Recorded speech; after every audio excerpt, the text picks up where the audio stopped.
streaming starts also. So hello everybody. My name is Mahmoud Abdelaziz from Underwater Robotics Challenges. Now we have a good session now from Ocean Community Challenges, a good initiative coming from Portugal and Sweden about improving technologies and the business solutions for marine life. So we have now Celine and Susanne from their team, and so you can start now. So I'm with you. Okay, thank you very much, and welcome everyone to this webinar about commercialization of technologies. We're very excited to be here and to be invited into this. I'm gonna share my screen, so let me know when you can see it. Can you see my screen? Yeah, it's okay. Yeah, okay, perfect. So we are from Ocean Community Challenge.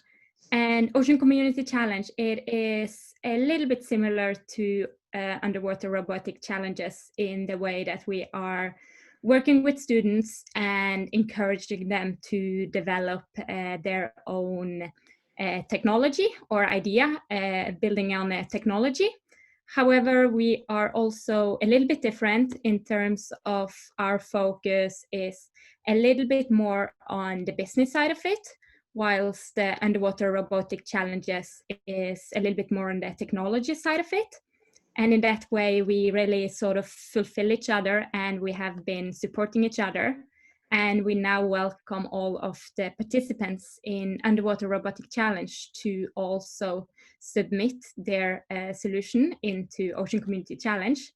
And in this webinar, we will tackle more of that business side of innovation. So just a second. So today, to start, we're just going to present ourselves a little bit and the background for what we're doing and give you a better overview of the challenge. And then we'll move into more of the business side, where we will talk about how to come up with business ideas, how you can test those ideas, and then finally how you will go about commercializing those ideas. So a little bit about us. We are a group of ocean lovers which came together in an understanding that we need to identify sustainable solutions to tackle the critical state that our ocean is currently facing. And we wanted to inspire and encourage people to come up with new ideas, new solutions for how we can utilize the ocean in a more sustainable way. And our vision is to encourage, capture, and transform early stage ideas into leads that attract relevant accelerator and investors. And our vision is to usher the next generation of blue tech innovation for a healthier, more efficient, and well-governed ocean. So I'm going to present myself briefly. My name is Celine Clausen, and I am the Program Director of Ocean Community Challenge.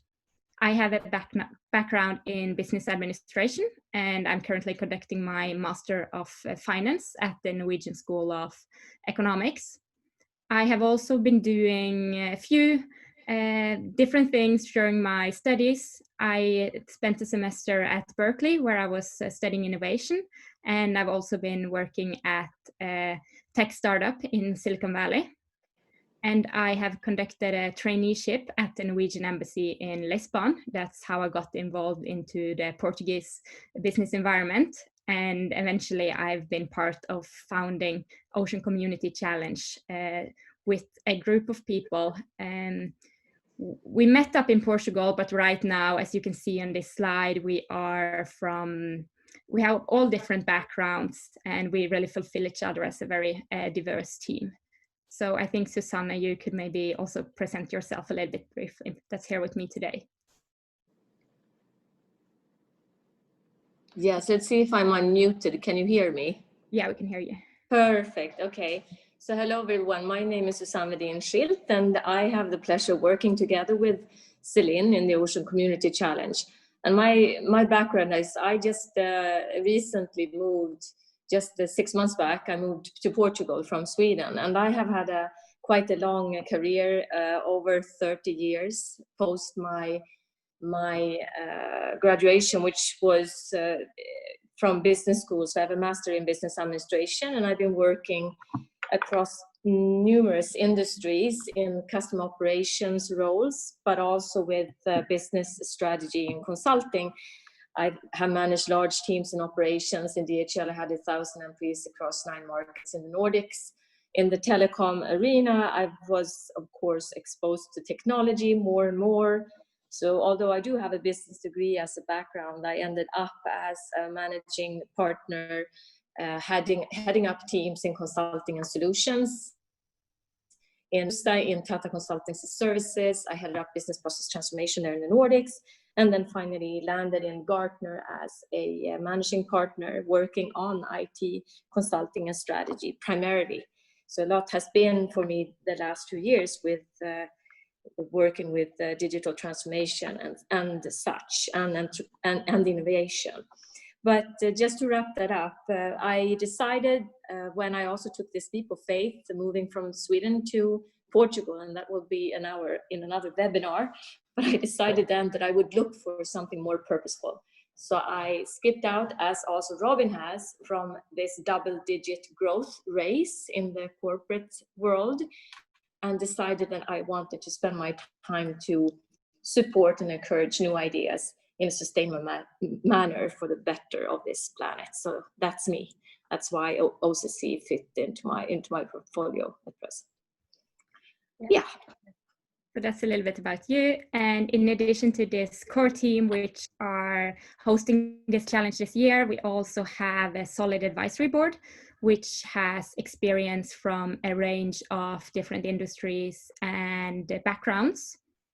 And they are very committed to supporting this challenge.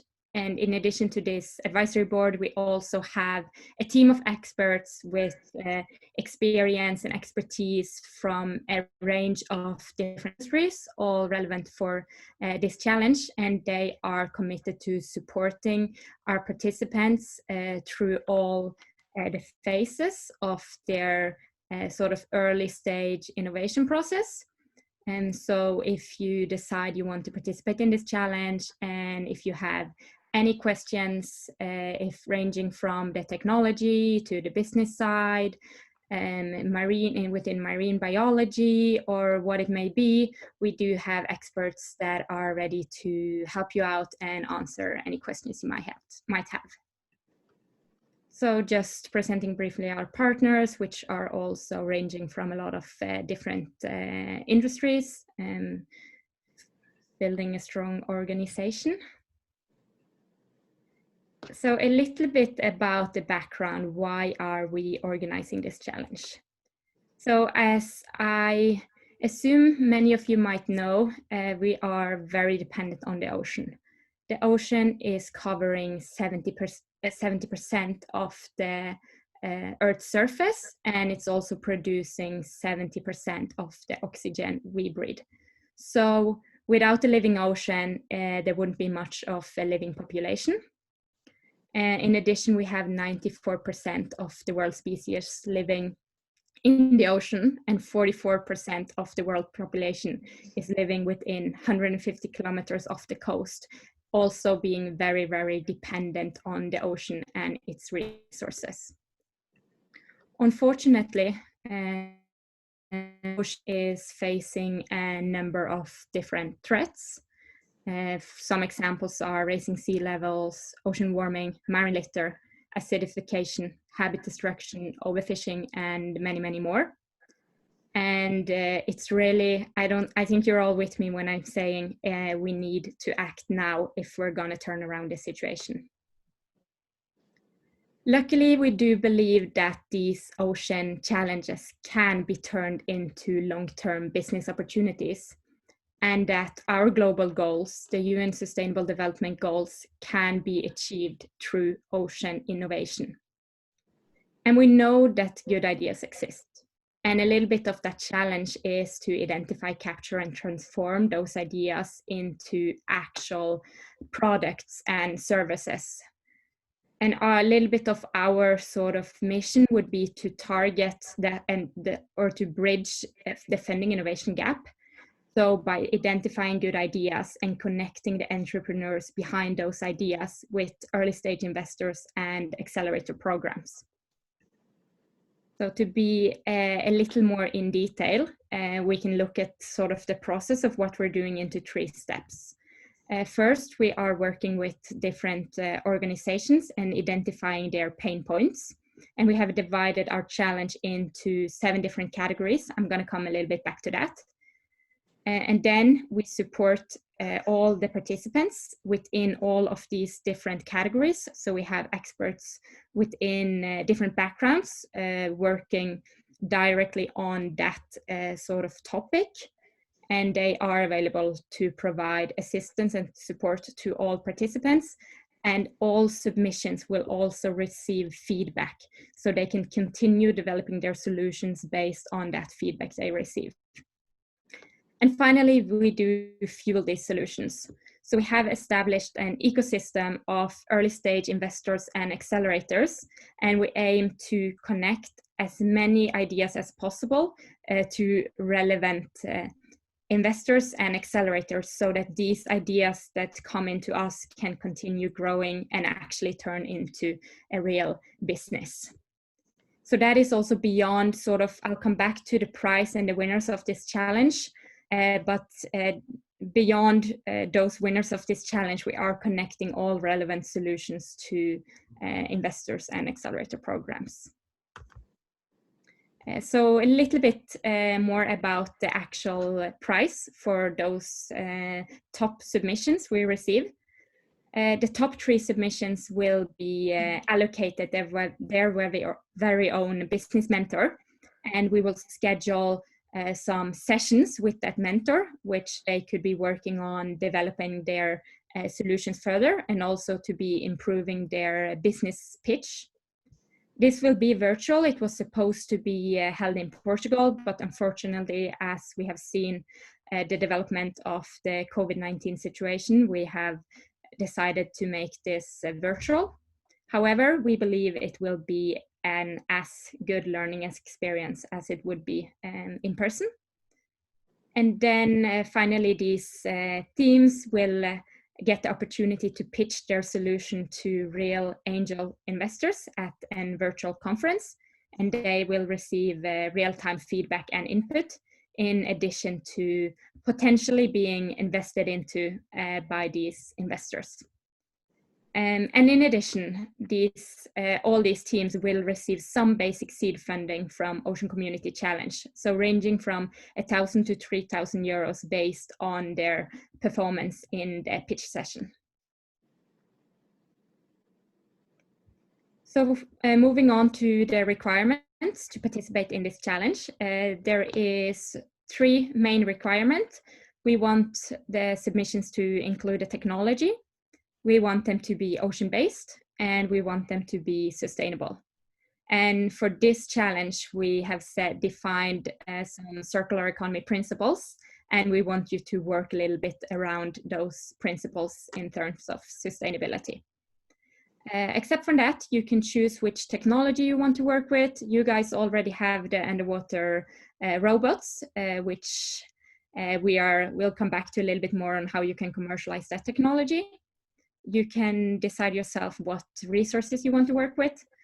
So it's fairly open in terms of that. So moving on to these categories, we have defined 6 clearly defined categories, and then we also have an open category. And if you go into our website, you can explore a little bit within each of these categories in terms of what kind of solutions we are looking for within each category. So this is basically the process of our challenge. First, we want you all to sign up to our Slack community. It's a place where we can connect with all of you and interact. I will come back to that in a second. And then we have the deadline of submission October 1st. So we're hoping you're already started developing your technology, and we're hoping that you will also start thinking a little bit wider for what usage areas you could actually be implementing this technology, and if you can actually bring that technology to market. So submission deadline is October 1st, and then we will have an evaluation process where all submissions will receive feedback, and we will also select the top 3 submissions which will be offered a prize, and the award ceremony, including the pitch session, will be held in November this year. We are asking for a prototype, and when we say prototype, we are not expecting a full minimum viable product. It is basically that we want the solutions or submissions to be a little bit past sort of that idea phase and started testing. So you can lay out your whole solution. You maybe started testing a little bit. You can show some results from those testing. Maybe you've adapted your prototype a little bit according to those results. And I know you are already working on the technology, so you are sort of already there. But just to state that we only expect the technology in the submission to be at the TRL level 2, which basically means that the technology concept is formulated. These are some of the criteria when we assess. You can also find them on our website if you want to explore a little bit more about what we are evaluating the criteria on, or the submissions on, sorry. And then we have our Slack community, which we invite you all to take part in. And this is basically, we're trying to build this community where you can connect with people from different backgrounds, with different ideas, different areas of expertise, and then you could work together to solve ocean challenges. So we have researchers there, we have engineers, we have economists, we have a lot of students with a background in technology, background in business. And it's also a great platform if you want to maybe connect with some business students, and then you can form teams together that can be more comprehensive and in the way of how you are actually developing these businesses around your technology. So that's just a little bit about the background of our challenge and an overview. If you have any questions, feel free to just write them down and we will answer all questions in the end. Moving on to the business idea. Now that you guys already have your technology, I think when it comes to creating a business, the hardest part, it's sort of where do you start? And we've tried to help you guys a little bit in that sort of brainstorming phase by creating these very specific categories. And I suggest a way to start would be by digging a little bit into each of these categories, or maybe just the categories which you find interesting, and try to brainstorm. Just write down everything that comes to your mind when you're thinking about this industry, and maybe think about like your own experiences within this. What do you feel is missing? What do you feel is maybe missing in your daily life? Or you could think about usage areas of drones on land. How could we implement that into the ocean? It's really just about being creative to start. And I started a little bit myself. I selected just a few of these different categories and just started writing down some ideas that came to my mind. And to start, I would recommend everything you can, and then eventually you can start building a little bit on those initial ideas. So for example, for Rebuild the Marine Life, I had this idea that I know drones are used to plant seeds on farms on land. So maybe we could also plant these seaweed farms. So we could use this drone and it could be planting drones, and it could be planting those seeds in a perfect pattern and in the best way in order to maximize the seaweed we can produce in one area. So just some sort of an crazy idea where you're, which could potentially be something. I have some tips for that sort of brainstorming part. To start, you need to get in a little bit of a creative mood and sit in a comfortable environment. And then I would recommend that you brainstorm together with friends and family. or you could start the thread in our Slack community. And then I would recommend to learn more about the different industries, and even better if you can go out and you could talk to industry players and try to identify what are their pain points, what areas are actually looking for new solutions. And to start, focus on quantity, just write down everything that comes to your mind, and then you can build on those initial ideas. And finally, I want to sort of recommend you to welcome crazy ideas. What's maybe crazy today might not be so crazy tomorrow. I think we've all sort of experienced that over the last years. So with that, I want to say the only limit is a person's imagination. Moving on to that testing phase. So once that you have found maybe 2, 3, 4 different ideas you think that are really good, you think that there are really, it's a need for this, it's actually solving a problem, you would start testing whether there actually is a market for that, and if how people would respond to that idea which you are proposing. And some ways to do this would be by doing, for example, quantitative interviews. It's basically when you just reach out to a large amount of potential users and you ask them the same questions, and then you analyze all that data you get, and you would look for trends, look for some interesting observations, and if there are some recurring opinions. And based on that, it will sort of confirm whether you are on the right track or not, or if you should make some adjustments to your idea. And then you could also do more qualitative interviews. It's when you would sit down with a few potential users and really try to understand them, try to understand their need, try to understand their pain points, ask follow-up questions, and really identify sort of what are the most important aspects of their industries and of your solution. So one way to do that now with the COVID situation would be to maybe schedule some Skype sessions. And I recommend you to schedule at least 30 minutes to really understand like what are their needs. Another way, maybe even better way, would be to do some observations. And it's important that the person you observe don't know that you're observing them, because we really want to avoid that biased answers. And a recommendation for how to do that, or an idea, would be to sort of create like a fake marketing campaign or a fake web page, and you just analyze the behavior of the people that's entering your site or clicking on your campaign. And you'd be analyzing like what areas are they going to, what seems to be the most important, what does not seem to be that important, what is interesting about this solution. And then we also have this prototype and MVP. We really recommend to build a prototype and to show your prototype to someone and have them give direct feedback and continuously adapt that prototype based on the feedback you get. And even better if you can make a minimum viable product. So an MVP, it is basically the simplest form of your idea that you can actually sell as a product.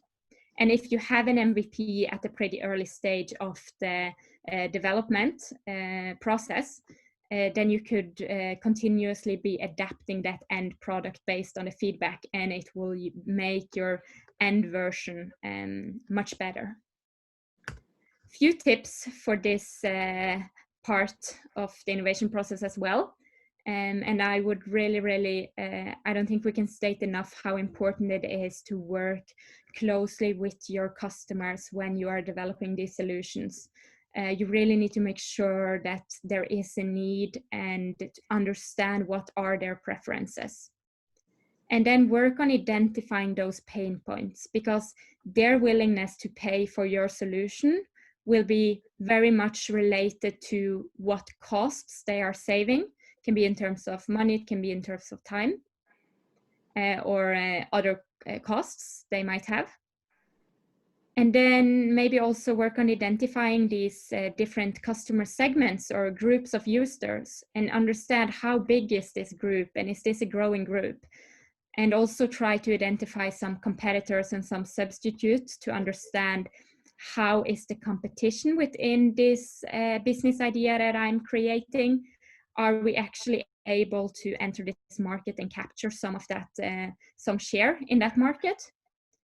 And then finally, I would recommend you all to adapt an experimental mindset. Keep testing, keep learning, and keep adapting until you have the perfect product.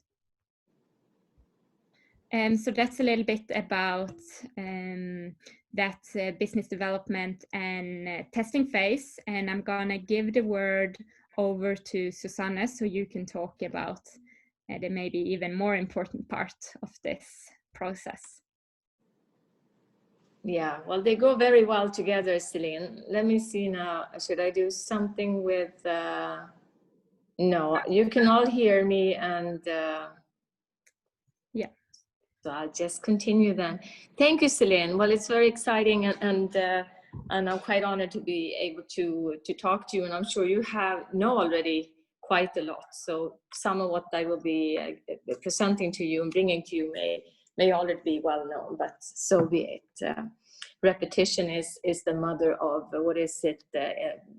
repetition is the mother of learning and knowledge, isn't it? So that's probably a good thing. So let's imagine now you have your technology, or you have your product, you have gone through your all these ideas, and suddenly you have something at hand. It's there in your research laboratory, or it's on your drawing board. It's visual as a prototype or as a minimum viable product.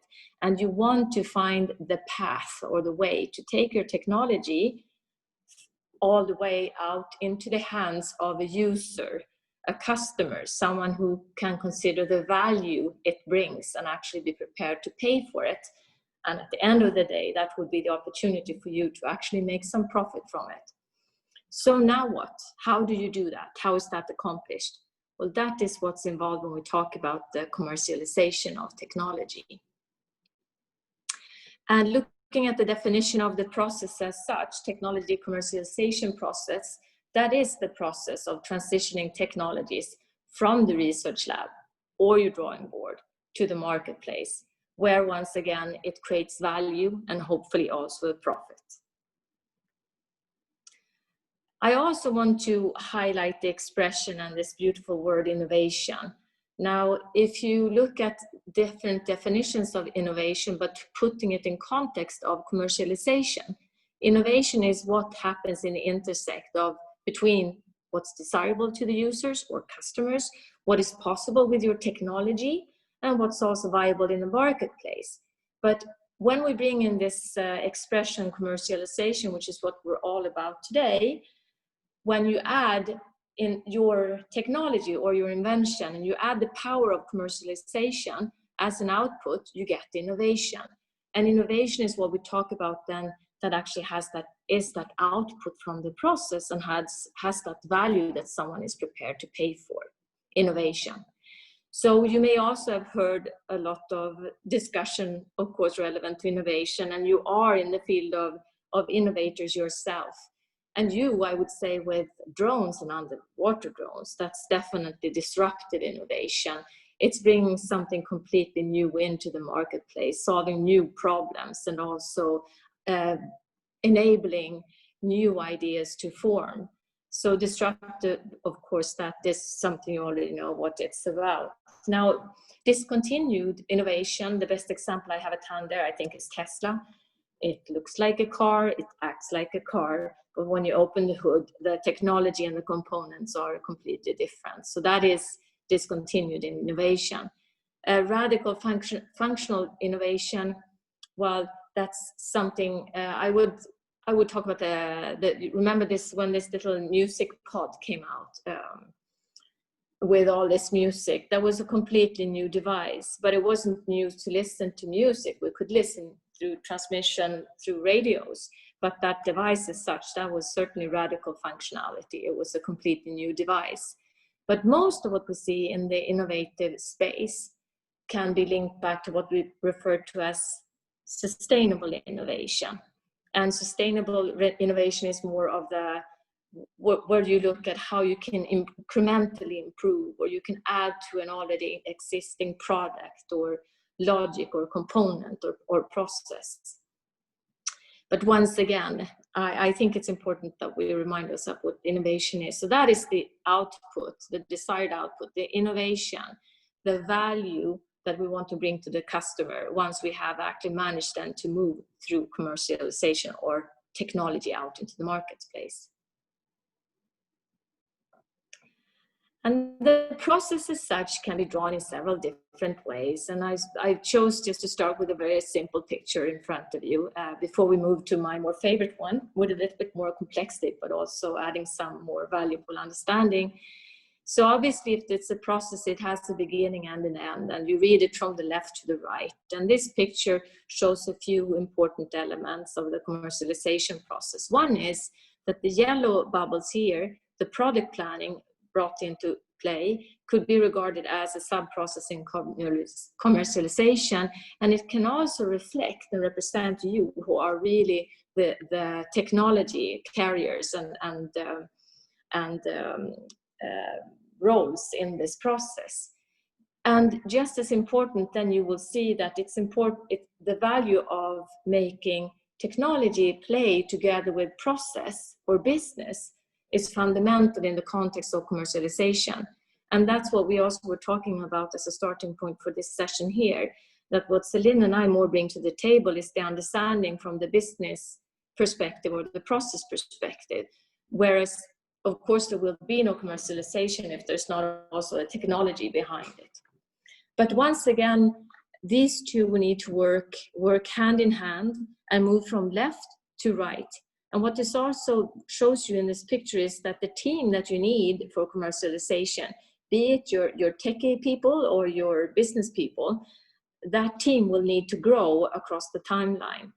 When you talk about imagining around your product, when you in that phase of your process need to look at finding resource, people, money, then the requirement is pretty small. But it increases over time, as you also can see stated on the bottom of the page. I think we can move to next. Next slide, please. Can we move to next slide, please? Yeah, so which slide do you have now? I have next, this is the technology commercialization process, but if you move to the, okay.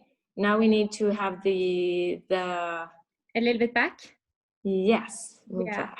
back. I think it's lagging a little bit. And one more back. There you go, perfect. Technology, right? No, one more in front. I think it may be lagging a little bit. Now we have your 7 there. stages. Yeah, let's try to stay there. Yeah. Perfect. Okay.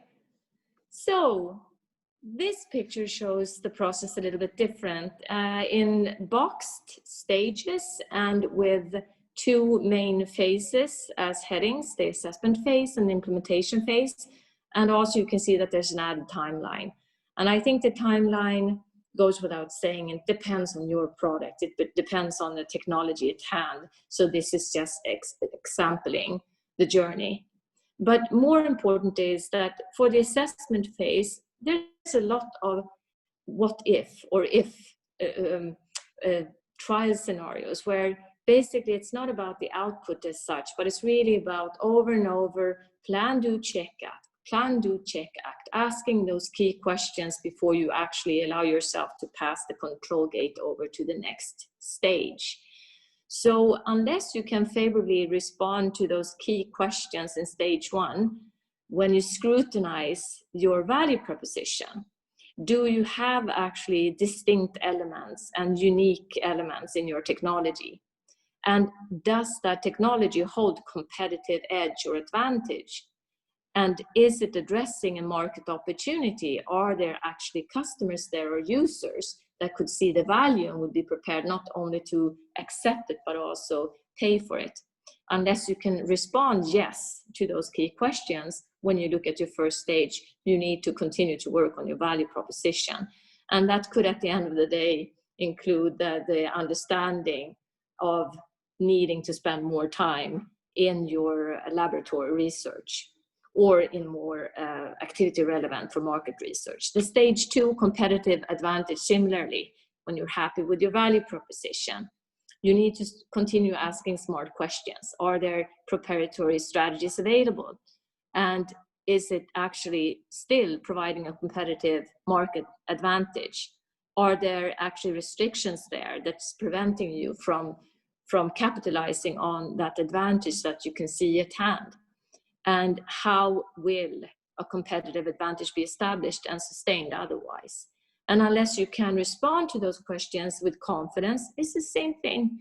You need to continue research. And with the no comes that box and at the bottom of the steps that you need to take. Basically, it's like saying, or the expression of saying, okay, do again and do right. Stage 3 then, the market opportunity, still in the assessment phase. Make sure to look at clear product management, market fit, that there actually is a proposition connected to distinct customer segments. It's not, and this we will come back to when we talk about the business canvas, when you start to identify your customers, trying to make sure that there's more than one customer group. Automatically, I would say the analogy would be that if you only have one big fluffy group of customers that you think may be interested, it's a fairly weak platform to build on. But if you identify some strong pillars, say 4 strong customer segments, customer groups, then those 4 pillars will create a much more strong foundation for you to build your market, build your commercialization on. In the implementation phase then, well, once you're happy once again with your value proposition, you think you have a competitive advantage as far as you can know at this stage, and you are excited about the market opportunity, that you can fill a white space of some kind, then it's time to start looking at the commercialization strategy. And I put the salmon color over those boxes because they are very important in the context of talking then about how to design your business canvas or your lean canvas. Now, basically your business plan, which is fundamental for execution or commercialization, and that is under the stage 6 as an output. Your business plan very much encompasses and consists of a good designed business model. If you design your business model in the right way, and at the end of the day, in summary, it's about those old descriptions in the lecture room when I went to business school. It's about the people, process, controls, and technology. But of course, it's broken down in a more incremental manner when we start looking at the business canvas. Once again, in stage 4, your commercialization strategy needs to be drafted. And it's obvious that the output from this strategy is the business model development. And it also at this stage includes all that design work that goes behind developing your pitch. And pitch work, I would say, it's an exciting stage or phase in this context. It allows for you not only to start to practice how you will convey your message to your customers, but it's also to your investors, and not in the least for yourself and for your own team, to really make sure to ask yourself the question, okay, when I'm pitching this, does it make sense? Would I buy it myself? Well, if not, then maybe it's too premature to move into an implementation phase. The stage 5 includes proprietary protection. And of course, that as an output, you should have an insight there on IP asset definition and rights transfer. For the purpose of this presentation and conversation, let's keep it light. So let's not dig in too deep in that stage. And I would like instead to start to move over to the canvas with respect to time. So moving over stage 6, which is the commercialization phase, then obviously, back one more time, please, Celine.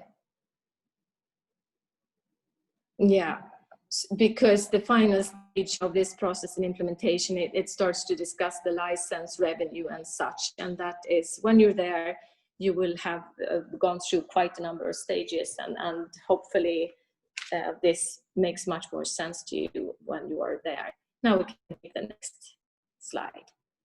Yeah, so I wanted to wrap a little bit around for commercialization, what are key success criteria? And I'm keeping it really simple, and it links back to a bit what Celine was presenting also earlier. If I would highlight, I would say, most importantly, I identify the business potential. It is fundamental. Not only to think, wow, I have such a brilliant idea, I love it, so everyone else would love it. It's really important that you make sure that there is someone out there who could benefit from your solution. But it doesn't necessarily mean that someone is asking for it.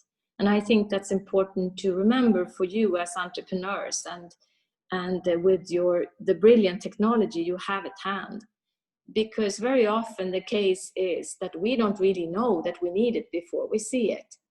So obviously I have one example. I know when someone tried to sell me an iPad back in the days, I had no understanding of what I would use it for. And I was really saying, no, I will never own an iPad. And now, of course, I'm sitting with one because I have recognized the clear benefits from this iPad, but I couldn't see it once it was launched. I said, I have an iPhone, I have a computer. Why would I want to have something in between? And now I can clearly see the benefit from that technology and device, and I couldn't before. So don't give up even if there's no one asking for it. But as Celine was saying, then focus groups are amazing to really bring that idea out to a group and ask their opinion. That's one way of validating that there actually was a need that they did not know about in the beginning. And getting the value chain on board, it means sort of bring the whole team on board. It's and as far as you can involve in your journey the whole team across the value chain, including developers, including the experts on the whole value chain, the customers, the investors, the suppliers. Very often, and I have been involved in my career in several deal flows. And what I'm seeing now happening also with investors, venture capitalists, also angel investors, is that very often they see a good idea, but they still pull away from investing or spending time or monetary resources on it because they do not see that there is a team and that there is an ecosystem around the team that is going to develop and launch this product or technology. Getting the value chain on board will ultimately reduce the risk and make this ongoing testing that is fundamental much more natural in the process. If you have these parties on board from the beginning, then you will make sure that with different perspectives, your technology will be tested along the road. Equally important, clarify roles and responsibilities. I've seen teams that have been extremely excited about the products failing to work on the questions about how to distribute work, how to distribute cost, how to distribute investment, and also the upside, how to treat intellectual property and who does what and who is accountable for what and who gains from what. And I've seen ideas where small teams have been so united, but then since this has not been clear, then the teams fall apart and the product is never launched. So that's also one recommendation. Risk management, Celine started talking about that. And there is unique risk relevant to any technology or product launch. So obviously there has to be a customized list for whatever you are trying to commercialize. But just, I would say one recommendation there is to always take small steps if possible. Bigger steps are almost always more risky. So when developing a technology, moving it from a laboratory scale innovation to a full-scale plant very often leads to failure. And the obvious response and solution to that would be to rather go for smaller steps in the scaling up before full-scale implementation. And if you pay attention to these four sort of success criteria and steps, then commercialization, hopefully, is pretty easy. But I also want to add a note of, in practice, we all know and you all know that successful commercialization is not only dependent on you and your actions. Things can happen. The timing and market situation must also be right. And it's obvious we sit in the COVID-19 situation. for all of those who were launching any idea or any innovation relevant to entertainment in real life, for example, or the restaurant space, or travel or hotel. They are, of course, experiencing quite a lashback now in the COVID-19 situation. And this could happen, of course, to any technology or idea. Okay, so I already said that one way of addressing the design of your business model is by using a business model canvas. And it's such a powerful tool in so many ways. I hope you will agree with me. And I often refer to it as a business plan light, because if you have your business model designed on a canvas, it's quite easy to start adding timelines and other concerns that you need to add in order to then have your full-blown business plan. The business model canvas was originally launched for the needs, catering for the needs of existing industries and to evolve industries, products, technology that was already there and at hand. Whereas the lean canvas was then, designed based on the business model canvas, still with the same amount of boxes, and that is 9, but different boxes. And you will see that in comparison, because the lean canvas is a tool for startups primarily.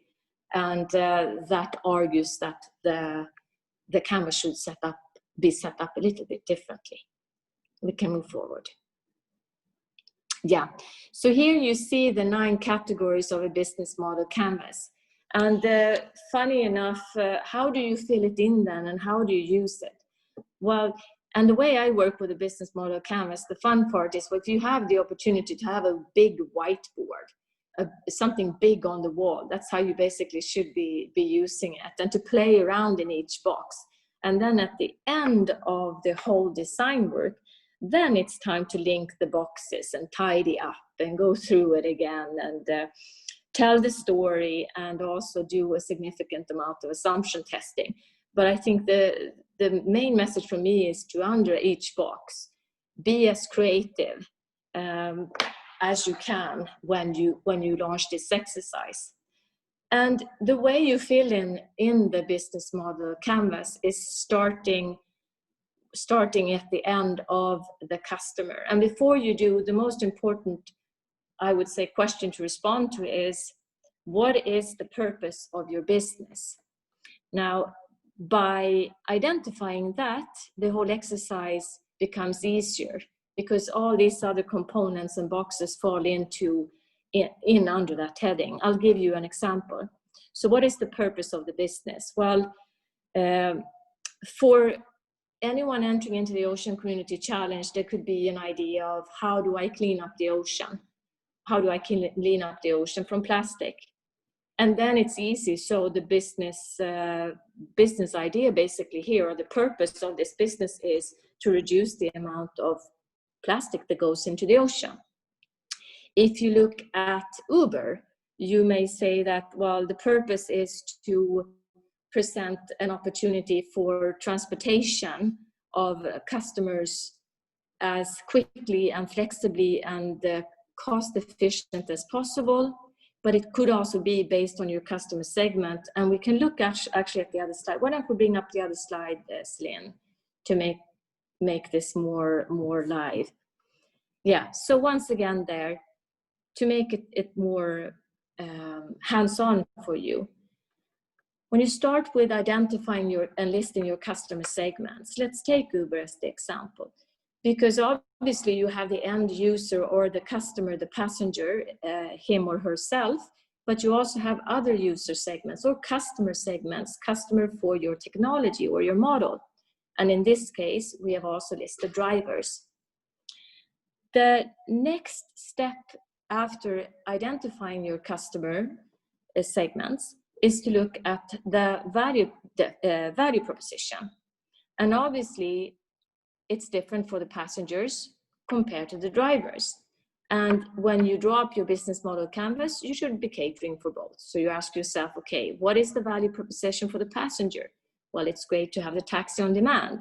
It's cash free, it's easy to order. And I would also add, there's a security component, since with the Uber, you will know who your driver is. And you can even have your family following you on the app with your ride. So that's also another component I would include in the value proposition. For the driver, of course, equally there is a security component. The driver knows who the passenger is. And the driver has a flow of demand in a different way than having to look for the passenger on the street. And it's easy to make additional money, but it's also easy to charge through the app.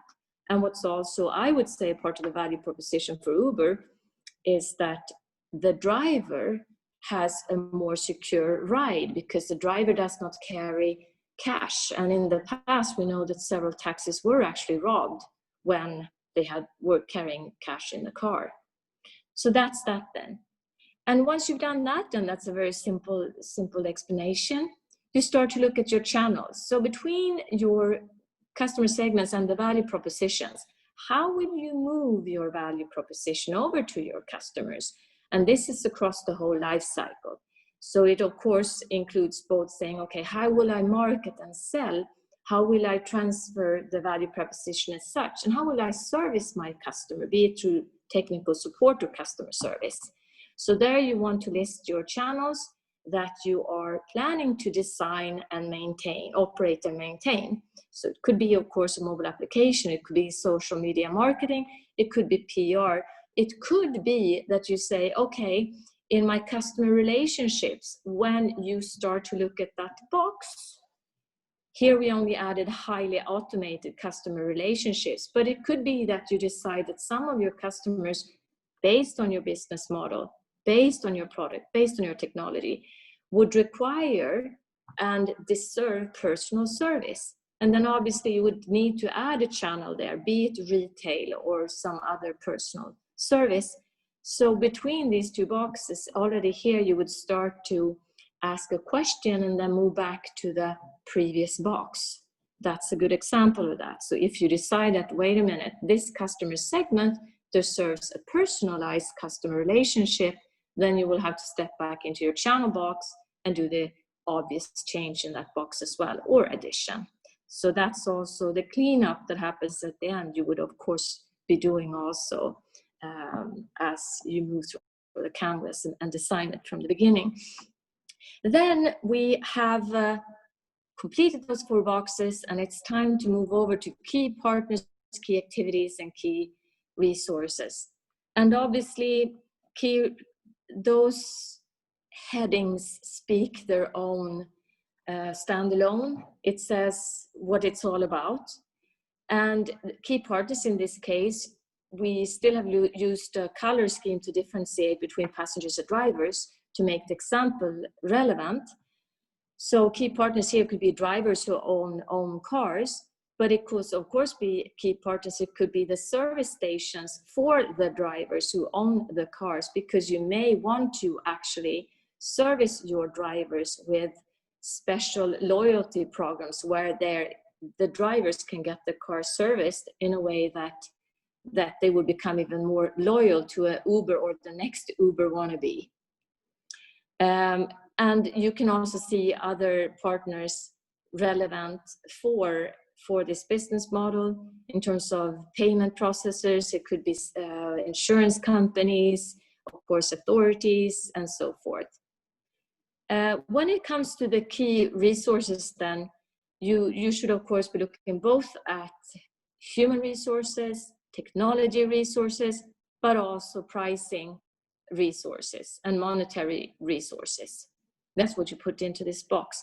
Key activities, it's not supposed to be a conclusive list of activities, but you list those key activities that if you do not have them or manage them well, it will threaten your business and you will not be able to launch your model.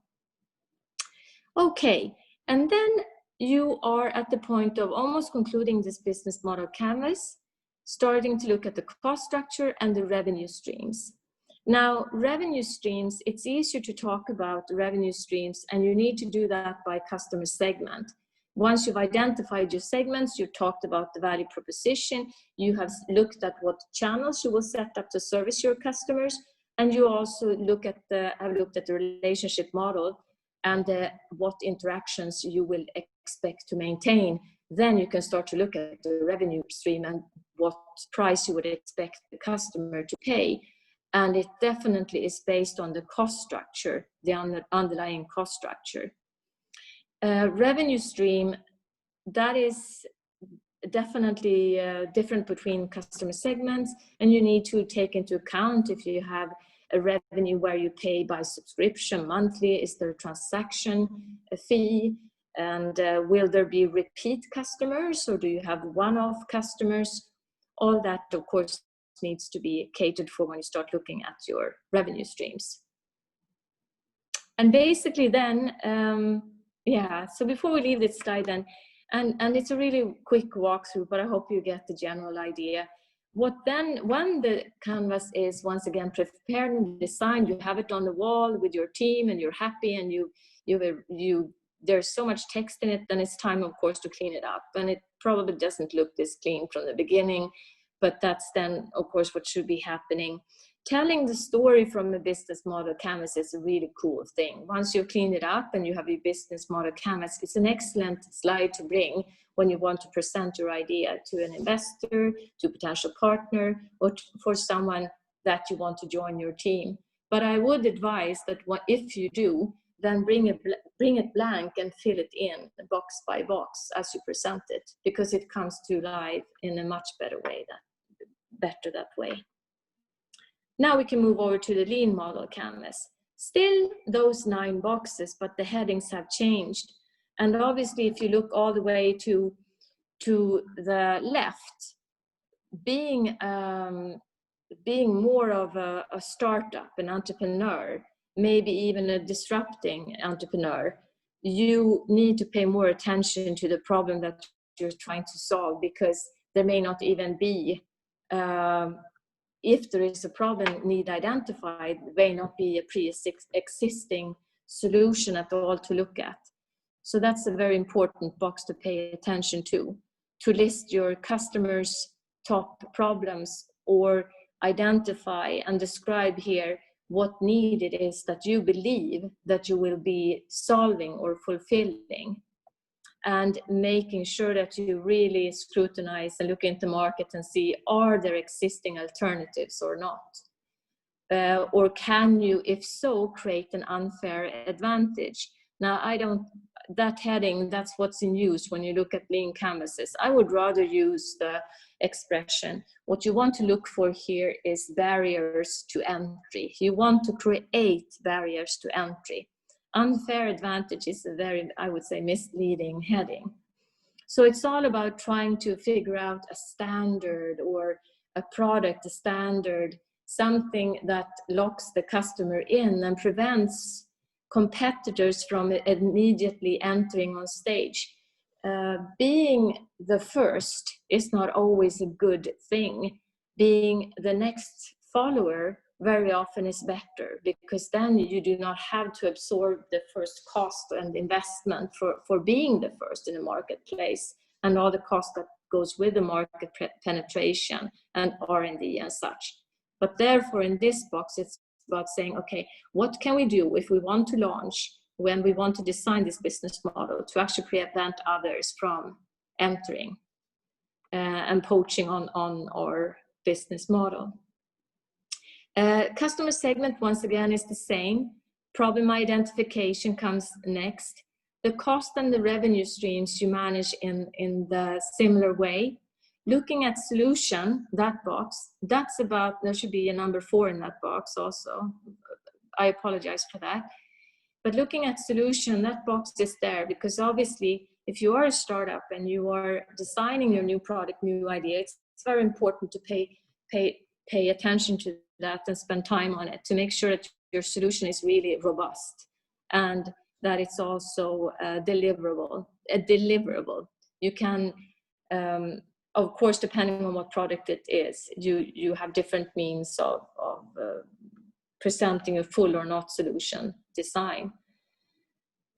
Channels is the same thing once again, and key metrics is added as a box here, because it may be that your business logic doesn't really have, there's no industry for it, there are no existing key performance indicators, and obviously you need to create those measures that can successfully measure your business success.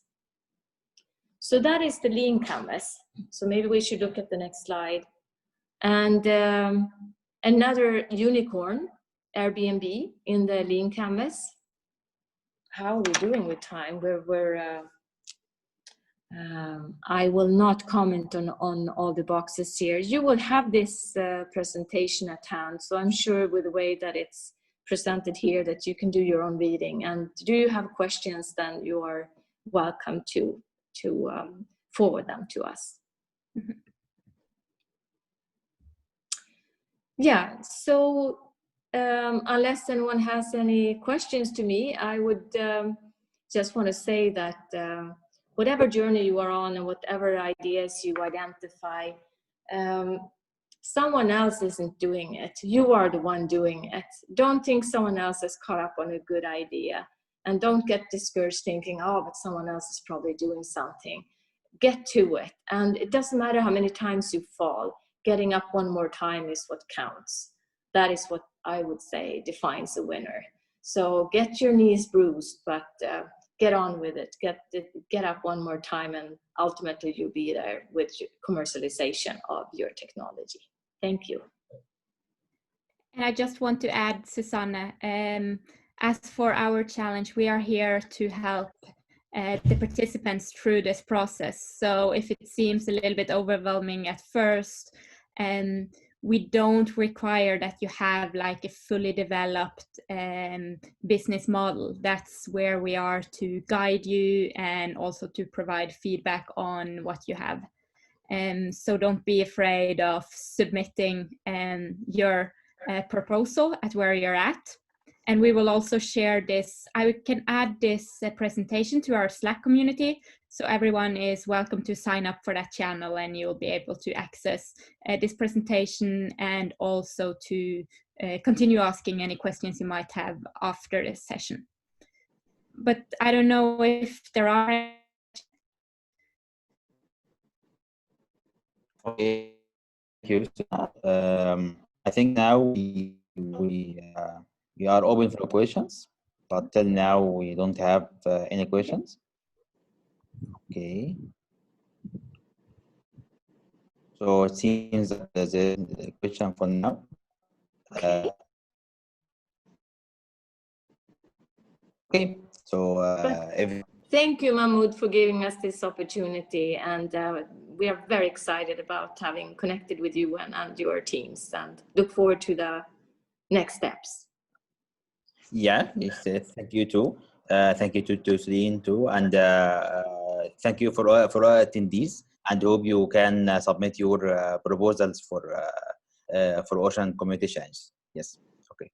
Thank you. Bye bye.